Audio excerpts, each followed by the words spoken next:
Assalamualaikum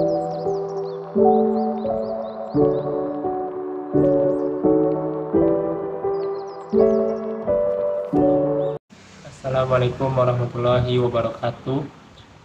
Saya Muhammad Muklis, NIM 2521046 dari kelas Pendidikan 2A. Di sini saya akan membuat tugas TS dari Bapak Rian selaku dosen pengampu kami di mata kuliah Sistem Basis Data. Di sini kami disuruh untuk menjelaskan materi basis data, lalu bagaimana kita langsung saja ke materinya. Itu ada 4 bab. Saya langsung saja ke bab pertama, yaitu tentang konsep basis data. Di sini ada beberapa bagian. Tentu yang pertama itu adalah definisi dari basis data tersebut. Basis adalah gudang, markas, tempat berkumpul, dan tempat bersarang. Itu menurut KBBI. Sedangkan data adalah representasi fakta dari dunia nyata yang mewakili suatu objek.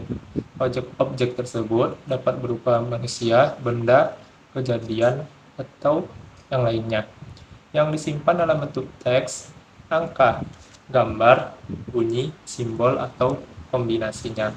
Maksud kombinasi di sini gabungan dari teks atau gambar, misalnya bentuk video, kan gabungan dari beberapa faktor, beberapa hal yang disebutkan tadi.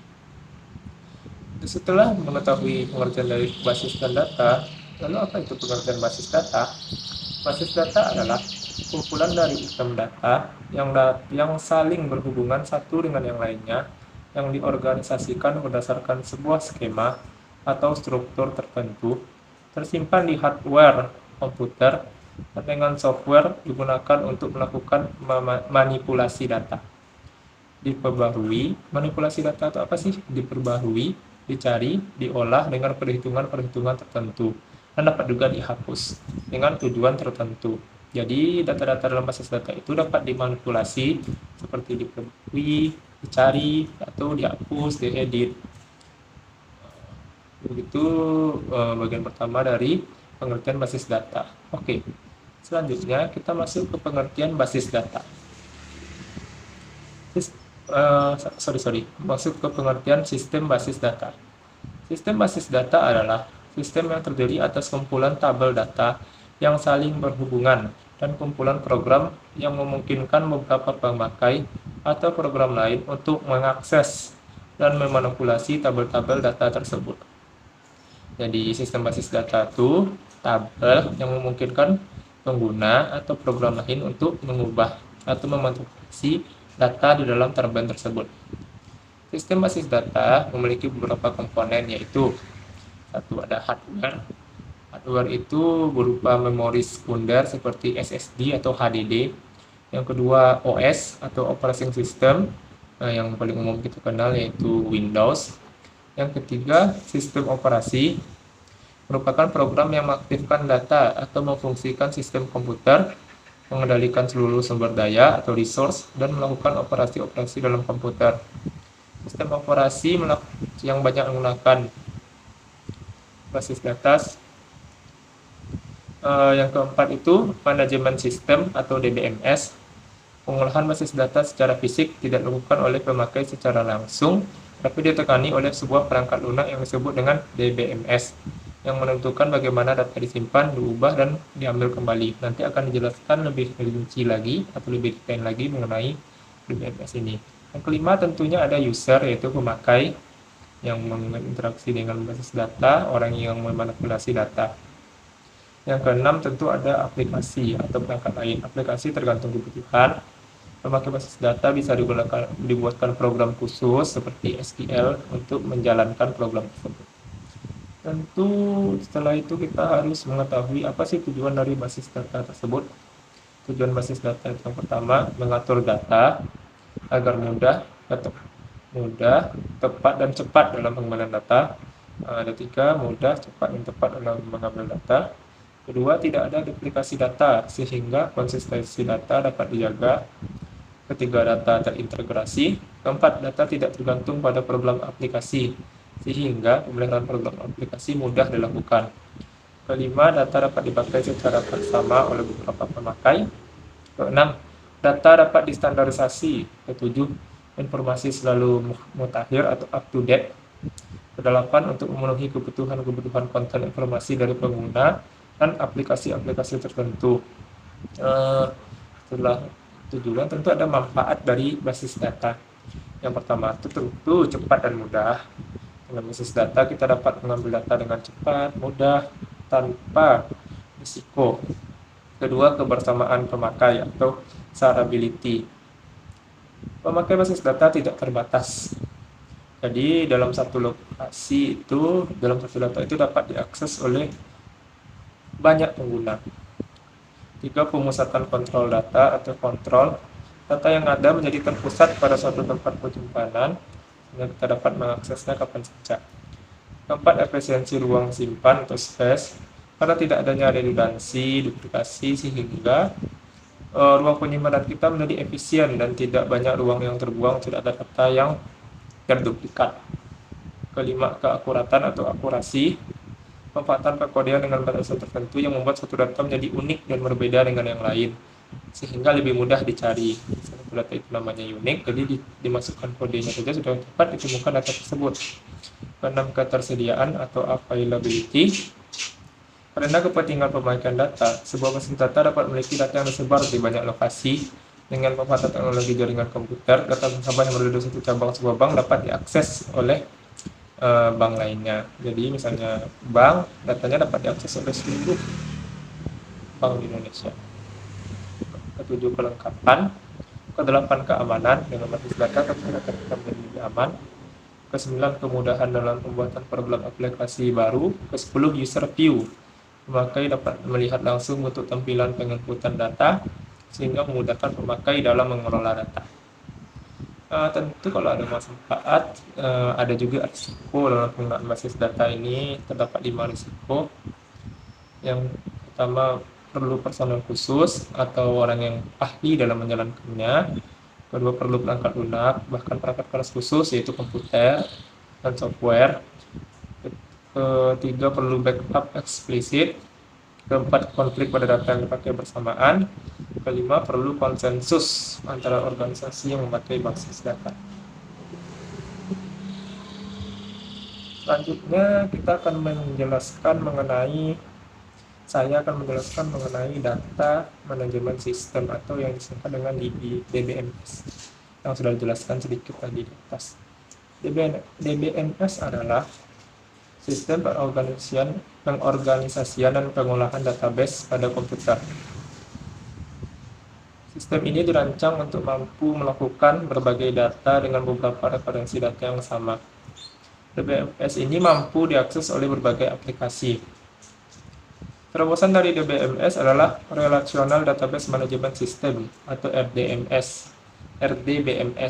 yang mengorganisasikan data dalam satu struktur data, memaksimalkan berbagai cara, serta menghubungkan antar kumpulan data yang disimpan dalam database. Terobosan berikutnya adalah RESTRIM, Relational Database Management System, dengan RDBMS memungkinkan informasi berada pada basis data di lokasi yang berbeda, didistribusikan dan direferensilangkan, diperbaharui dan akses dari semua lokasi, seolah-olah data tersebut berbasis data tunggal dan terpusat.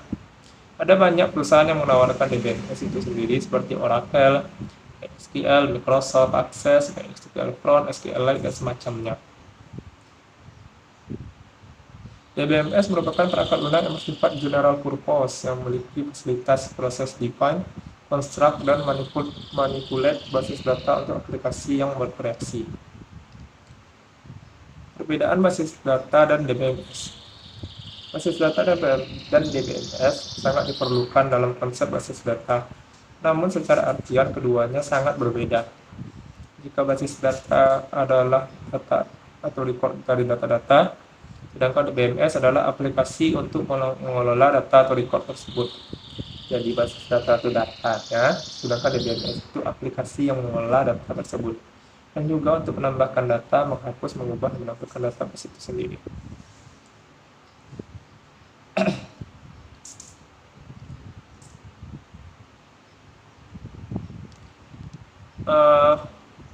Elemen utama ADMS, ada beberapa elemen utama, ada 4. Yang pertama itu data pengguna. Hampir semua database mempresentasikan data pengguna sebagai relasi dengan dianggap sebagai tabel data. Kolom dalam tabel berisi field atau atribut dan baris. Tabel berisi record. Kedua ada metadata. Metadata berisi struktur dari suatu tabel.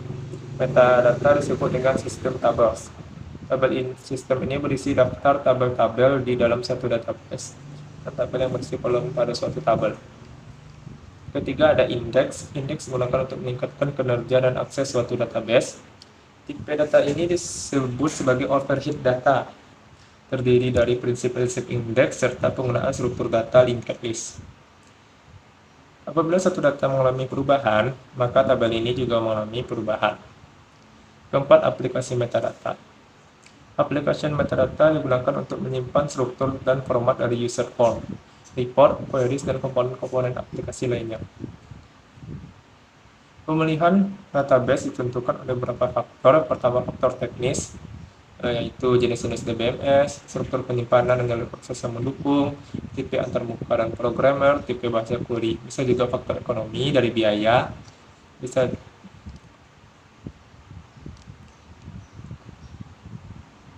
pengoperasian arsitektur basis data dibangun menggunakan format paket bahasa yaitu DDL dan DML. Jadi terdapat dua format bahasa yang digunakan dalam DBMS ini.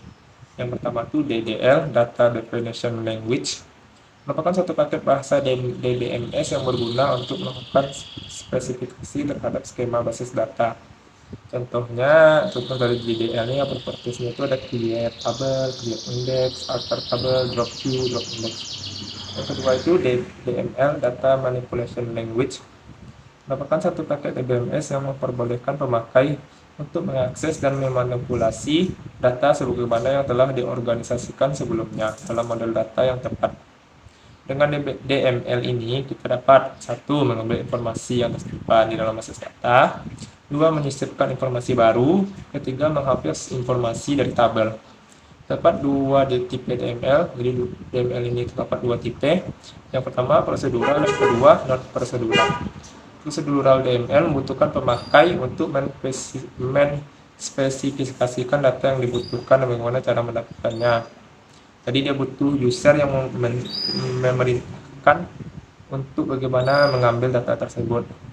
Yang kedua, non prosedural DML membutuhkan pemakai untuk memspesifikasikan data yang dibutuhkan tanpa harus tahu bagaimana cara mendapatkannya. Contohnya bahasa non prosedural adalah SQL. Contoh dari bahasa prosedural tadi itu adalah GBase 3, Foxbase, FoxPro. Jadi kalau yang prosedural itu tahu cara mendapatkannya, kalau yang tidak prosedural itu tidak tahu.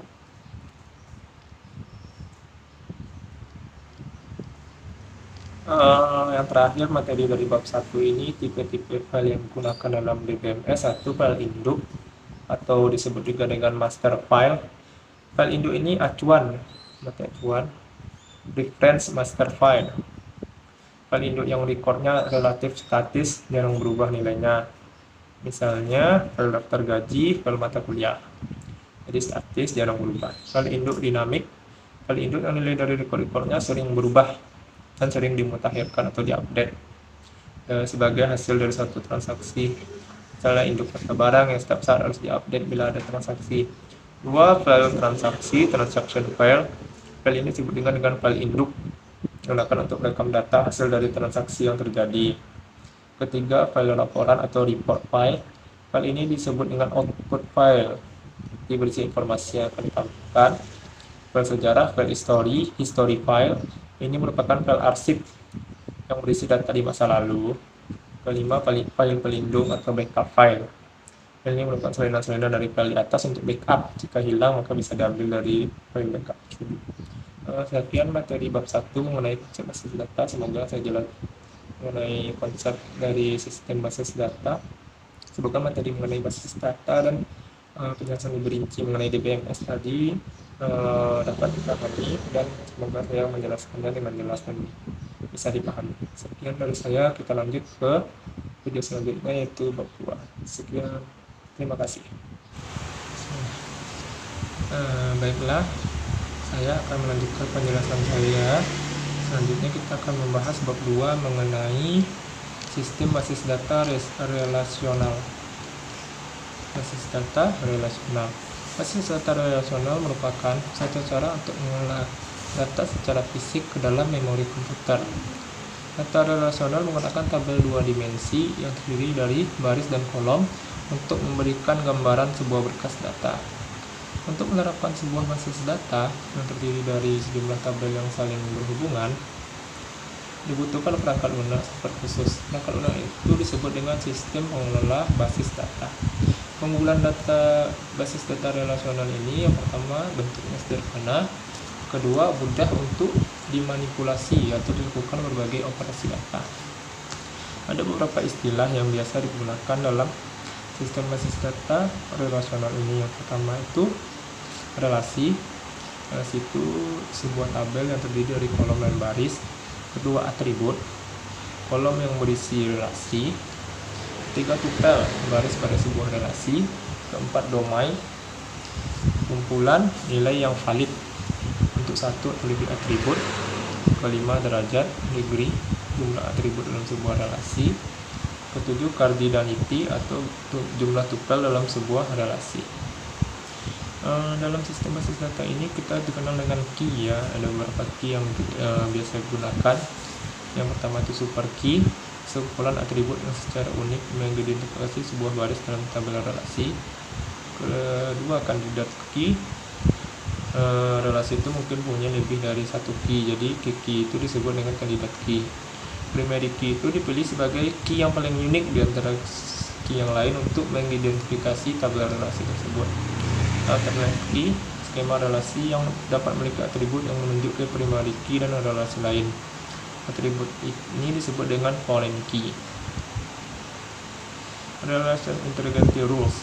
Satu itu null, nilai suatu atribut yang tidak diketahui dan tidak cocok untuk baris tersebut. Kedua, entity integrity, tidak ada satu komponen primary key yang bernilai null. Referential integrity. Satu domain dapat dipakai sebagai kunci primer bila merupakan atribut tunggal pada domain yang bersangkutan. Ada beberapa bahasa yang digunakan pada sistem basis data relasional ini. Umumnya terbagi dua, yaitu bahasa formal dan bahasa informal. Bahasa formal adalah bahasa query yang diterjemahkan menggunakan simbol-simbol matematis, contohnya aljabar dan kalkulus. Yang kedua, bahasa komersial. Bahasa query yang dirancang sendiri oleh programmer untuk suatu program aplikasi agar pemakai lebih mudah menggunakannya. Jadi bahasa program itu contohnya itu QL, VBA. QL itu berbasis kalkulus, VBA, STL dan banyak lagi. Selanjutnya kita masuk ke pembahasan selanjutnya, itu mengenai normalisasi. Normalisasi adalah suatu proses memperbaiki atau membangun dengan model data relasional yang secara umum lebih tepat dikoneksikan dengan model data logika. Proses normalisasi adalah proses pengelompokan data elemen menjadi tabel-tabel yang menunjuk entiti dan relasinya. Pada proses normalisasi dilakukan pengujian pada beberapa kondisi, apakah ada kesulitan pada saat menambah atau menyisipkan, menghapus, mengubah, dan mengakses pada suatu basis data. Bila terdapat kesulitan pada pengujian tersebut, maka perlu dipecahkan relasi pada beberapa tabel lagi, atau dengan kata lain perancangan basis data belum optimal. Jadi bila ada kesalahan lagi, kesulitan mengakses, maka normalisasi itu belum optimal, sehingga dilakukan pengujian tabel lagi. Tujuan normalisasi itu satu, menghilangkan kerusakan data. Kedua, untuk mengurangi kompleksitas. Ketiga, untuk mempermudah pemodifikasian data. Prosesnya satu, data diuraikan dalam bentuk tabel, selanjutnya dianalisis berdasarkan persyaratan tertentu ke beberapa tingkat. Kedua, apabila tabel yang diuji belum memenuhi persyaratan tertentu, maka tabel tersebut akan dipecah menjadi beberapa tabel yang lebih sederhana sampai memenuhi bentuk yang optimal. Tahapannya itu satu, tabel itu kan nggak normal tuh, dilakukan menghilangkan perulangan group. Bentuk nomor pertama, jika bentuk nomor pertama belum optimal, dilakukan menghilangkan ketergantungan sebagian. Untuk nomor kedua belum normal juga, dilakukan menghilangkan ketergantungan transitif. Untuk normal ketiga belum normal juga, menghilangkan anomali hasil dari ketergantungan fungsional. Untuk normal voice code, menghilangkan ketergantungan multi value. Jika belum juga normal, menghilangkan anomali-anomali yang tersisa, maka tabel tersebut sudah pasti optimal atau bentuknya normal.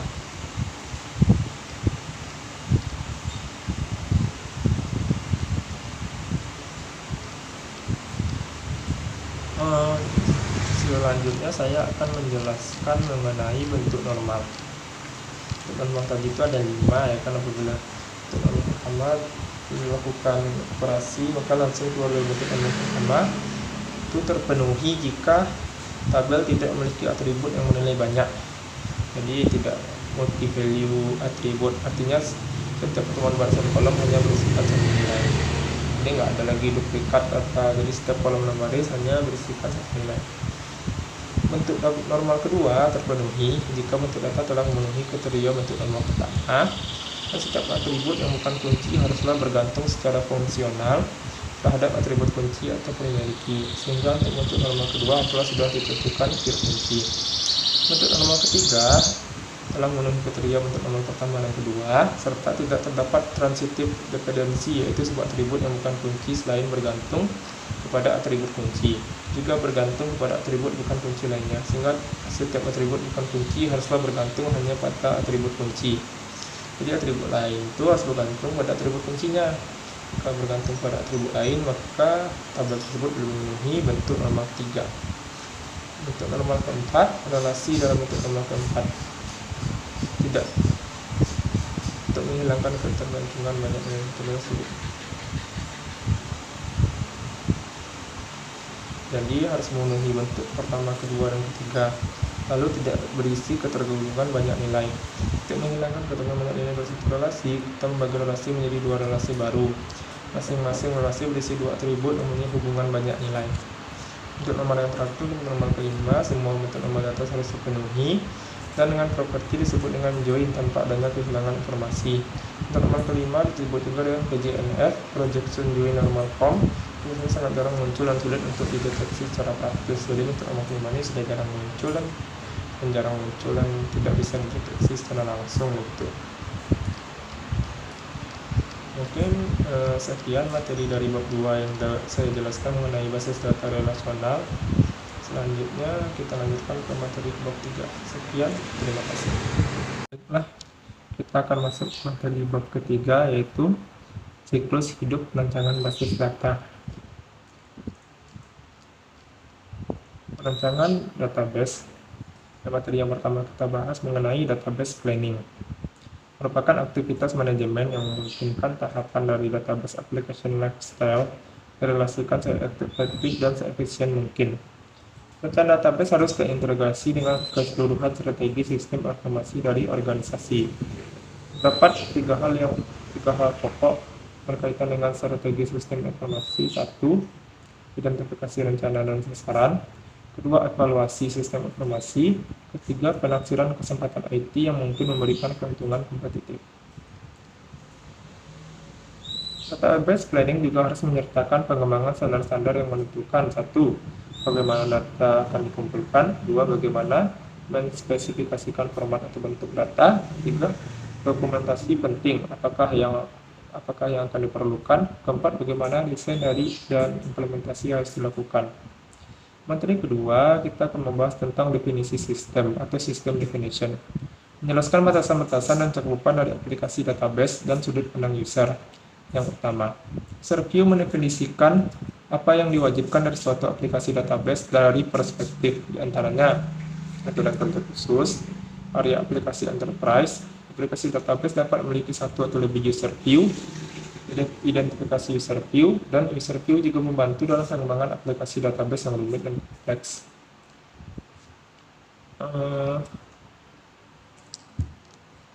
Selanjutnya, analisis dan pengumpulan kebutuhan. Suatu proses pengumpulan dan analisa informasi mengenai bagian organisasi yang didukung oleh aplikasi database, dan menggunakan informasi tersebut untuk identifikasi kebutuhan user pada sistem yang baru. Informasi yang dikumpulkan sistem user view pertama meliputi deskripsi data yang digunakan. Kedua, detail mengenai bagaimana data digunakan. Ketiga, beberapa kebutuhan tambahan untuk aplikasi database yang baru. Keempat itu ada pendekatan terpusat.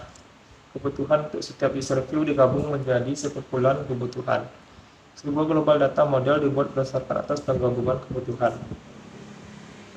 Ada juga pendekatan integrasi view. Kebutuhan untuk setiap user view digunakan untuk membangun model data terpisah untuk mempresentasikan user view tersebut. Hasil dari model data tersebut nantinya digabung dalam tahapan desain database. Kedua, model data yang mempresentasikan user view tunggal disebut local data model dan tersusun atas diagram-diagram dan dokumentasi yang secara formal menggambarkan kebutuhan dari user view khusus terhadap database. Ketiga, kemudian local data model digabungkan untuk menghasilkan global data model yang mempresentasikan seluruh user view untuk database. Database design merupakan suatu proses pembuatan sebuah desain database yang akan mendukung tujuan dari operasi suatu enterprise. Tujuan utamanya, satu, mempresentasikan data dan relationship antar data yang dibutuhkan. Kedua, menyediakan model data yang mendukung skala transaksi. Ketiga, menspesifikasi desain minimal yang secara tepat disusun untuk memenuhi kebutuhan performa yang ditetapkan pada sistem. Pendekatannya, satu, top down, diawali dengan membentukkan model data berisi berupa entitas high level dan relationship, yang kemudian menggunakan pendekatan top down secara berturut-turut untuk mengidentifikasi entitas lower level, relationship, dan atribut lainnya. Berarti dari data yang levelnya tinggi ke rendah. Dua, bottom up, ini data dari dasar ke level yang paling bawah ke data yang levelnya paling atas. Dari yang top down itu atas ke bawah, bottom up itu atas bawah ke atas. Tiga itu ada inside out, berhubungan dengan pendekatan bottom up tetapi sedikit berbeda dengan identifikasi awal identitas utama dan kemudian menyebar ke identitas dalam chip dan identitas terkait lainnya yang lebih dulu diidentifikasi. Dapat mixed yang benar top dan top down, jadi digabung antara bottom up dan top down. Tiga fase database design. Satu, konseptual database design. Suatu proses pembentukan model dan informasi yang digunakan dalam enterprise, independen, dan keseluruhan aspek fisik. Model data dibangun dengan menggunakan informasi dalam spesifikasi kebutuhan user. Model data konseptual merupakan sumber informasi untuk fase desain logikal. Dua, logical database design, suatu proses menggunakan model dan informasi yang digunakan dalam enterprise berdasarkan model data tertentu, tetapi independen terhadap DBMS tertentu dan aspek fisik lainnya. Model data konseptual yang telah dibuat sebelumnya diperbaiki dan dipetakan ke dalam model data logikal. Physical database design, suatu proses yang menghasilkan deskripsi implementasi database pada penyimpanan sekunder, menggambarkan struktur penyimpanan dan metode akses yang digunakan untuk mencapai akses yang efisien terhadap data. Dapat dikatakan juga, desain fisikal merupakan cara pembuatan menuju sistem DBMS tertentu. DBMS selection, pemilihan DBMS yang tepat untuk mendukung aplikasi database dapat dilakukan sebelum menuju desain logikal asalkan terdapat cukup informasi mengenai kebutuhan sistem.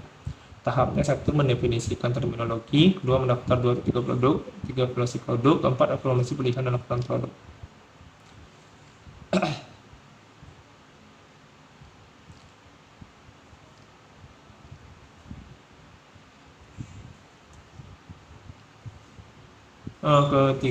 Materi selanjutnya kita akan mengenai prototyping atau opsional. Membuat model kerja suatu aplikasi database. Tujuan dari pembuatan prototyping adalah untuk mengidentifikasi fitur dari sistem yang berjalan dengan baik. Dua, untuk memberikan perbaikan atau penambahan fitur baru. Tiga, untuk verifikasi kebutuhan user. Keempat, untuk evaluasi feasibilitas kemungkinan yang akan terjadi dari desain sistem khusus. Terdapat dua macam strategi. Yang pertama, requirement prototyping, melakukan prototype untuk menentukan kebutuhan dari aplikasi database yang diinginkan. Kedua, evolutionary prototyping, melakukan tujuan yang sama. Perbedaannya, prototyping tidak dibuang, tetapi dengan pengembangan lanjutan menjadi aplikasi database yang digunakan. Prinsip-prinsip perencanaan data. Selanjutnya kita akan membahas mengenai prinsip-prinsip perencanaan data. Prinsip dari database secara umum adalah integritas atau menyatu. Maka antara satu file dengan file lainnya, tabel dengan tabel lainnya harus saling berhubungan. Perancangan database selanjutnya adalah model data logika. Model data logika adalah satu teknik untuk menjelaskan dengan baik struktur informasi bisnis dan aturan-aturan serta masukan pada proses perancangan database.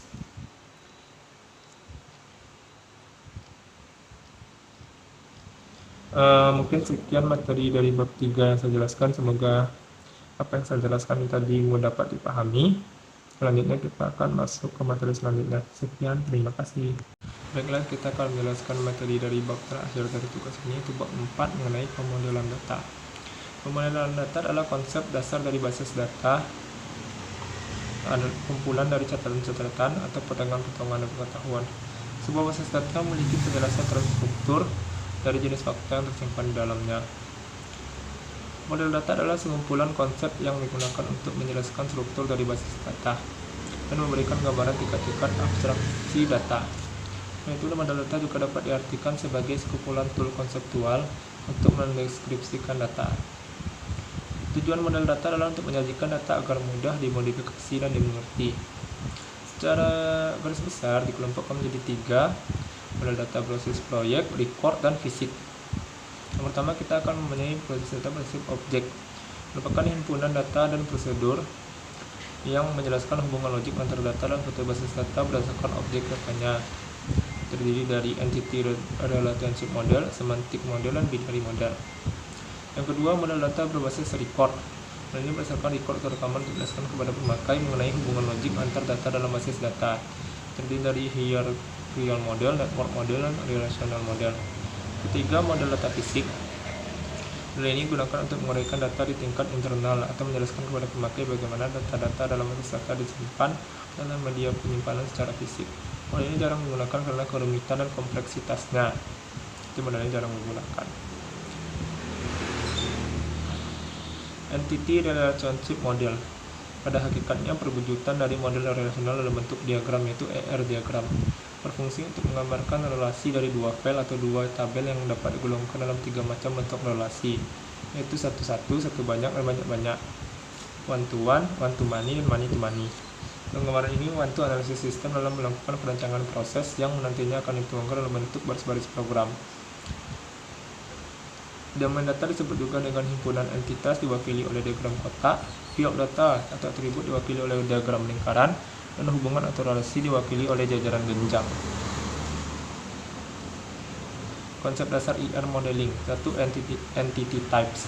Model relasi entity berdasarkan pada persepsi dunia nyata yang terdiri dari himpunan objek dasar yang disebut dengan entity dan relasi antara entity. Entity adalah objek yang dapat diidentifikasikan secara unik. Setiap atribut terdapat suatu himpunan nilai yang dapat diberikan pada atribut tersebut yang diletakkan sebagai domain dari suatu atribut. Secara formal, suatu atribut adalah satu fungsi yang memetakan dari suatu himpunan entitas ke dalam suatu domain. Yang kedua, relationship types. Relationship adalah suatu asosiasi di antara beberapa entitas. Relationship type adalah sekumpulan entitas yang berhubungan dan mempunyai arti antara tipe entitas yang ada. Derajat relationship adalah jumlah tipe entitas yang ada dalam suatu relasi. Derajat relationship terdiri dari 1. Binary relationship set adalah relasi antara dua binary. Ternary relationship set adalah relasi antara 3. Dan ARI adalah relasi antara n entitas. Derajat yang paling umum adalah relationship adalah one to one, one to many, dan many to many.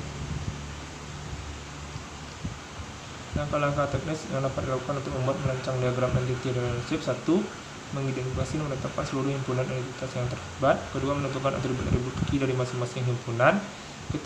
Mengidentifikasi dan menetapkan seluruh himpunan relasi di antara himpunan-himpunan entitas yang beserta foreign key-nya. 4. Menentukan derajat atau kardinalitas untuk setiap relasi. 5. Melengkapi himpunan entitas dan himpunan relasi dengan atribut-atribut deskriptif. Mungkin sekian dari saya. Mohon maaf apabila materi yang saya jelaskan tersebut bisa dipahami karena keterbatasan dari saya sendiri.